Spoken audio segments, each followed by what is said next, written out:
So the smooth muscles are made up of spindle-shaped muscle cells which are 40 to 80 micrometer long and 6 to 7 micrometer in width, and each cell carry a single nucleus, a round nucleus exactly in the center. And these muscles function in two methods. Some of them function as multi-unit and some of them function as a single unit, so accordingly they perform their functions. And these muscles are supposed to be performing the neurogenic type of excitation, which you have already covered in the topic of the cardiac activity. So when we talk about the striated muscle, these muscles are supposed to be skeletal muscles because they are present along with the skeletal tissue, and they are involved in the locomotion of the body, posture changing of the body, and because these muscles are in the willpower or under the control of the human, so we call them as the voluntary muscles. And in this muscle, bundles of muscle fibers are present together, which are also called in NCERT as fascicles, also written as fasciculi in plural, and they are attached to the bones, or otherwise they are attached to the tendons. Now in case of the smooth muscle, we learned that there is a single nucleus present. In this case, we have a multi-nucleated situation. And in the case of animal system, whenever there is a cell carrying multiple number of nuclei, we call it as a syncytium.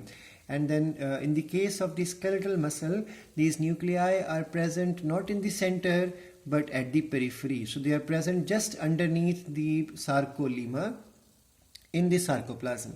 Another thing is that these muscles carry bundles, and these bundles join together to form a complete muscle. So the organization is in such a manner that a muscle cell is supposed to be covered with a connective tissue, dense white collagenous connective tissue called as the endomysium, and then a large number of muscle cells join to form a fascicle.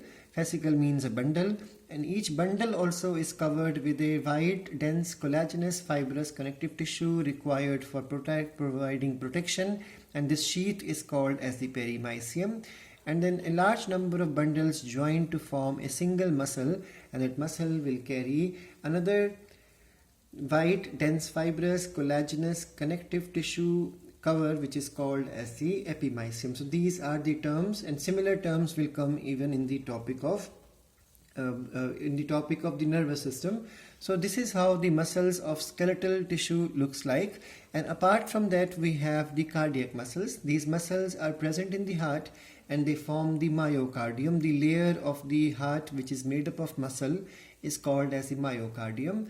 These muscles are striated, that means they will have light and dark bands visible under microscope, but these muscles are not voluntary like in the case of striated muscle, but they are involuntary in nature. So heartbeat or heart muscles are not in the willpower of a person, cannot be controlled by the willpower or thoughts of a person.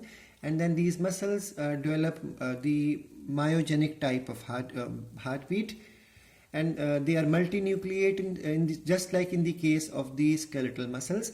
And there are many mitochondria present, and they carry a large amount of calcium ion as well as glycogen. And there is a special type of junction called as the zigzag junction or intercalated disc junction required for the transport of calcium, due to which the rhythmicity of contraction of the heart muscles takes place. The main thing here in this chapter we'll be learning about is the striated muscle. So there is a detail of what exactly is the sarcomere we'll be learning in this class.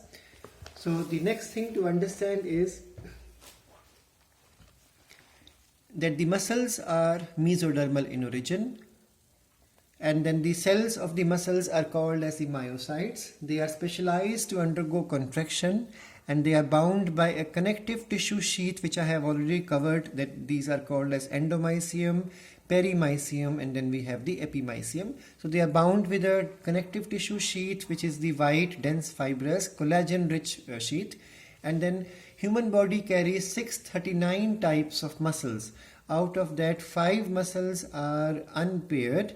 Rest all muscles are paired. That means out of them 634 muscles are paired. That means 317 muscles are paired, and rest all are unpaired. 40% of body weight is composed of the muscle itself, and the 3 main properties of muscles is contractibility, excitability, and conductivity. The first property is defined as the shortening by 1/3 or by half of the original length on temporary basis.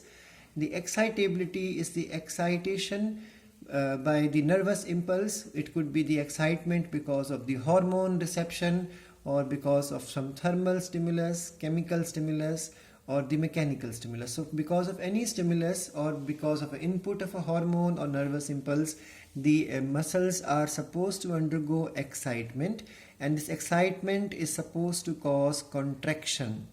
Now the next property is this excitement has to run throughout the length of muscle so that the muscles in bundle or muscles in network are going to contract. So that property is called as the conductivity.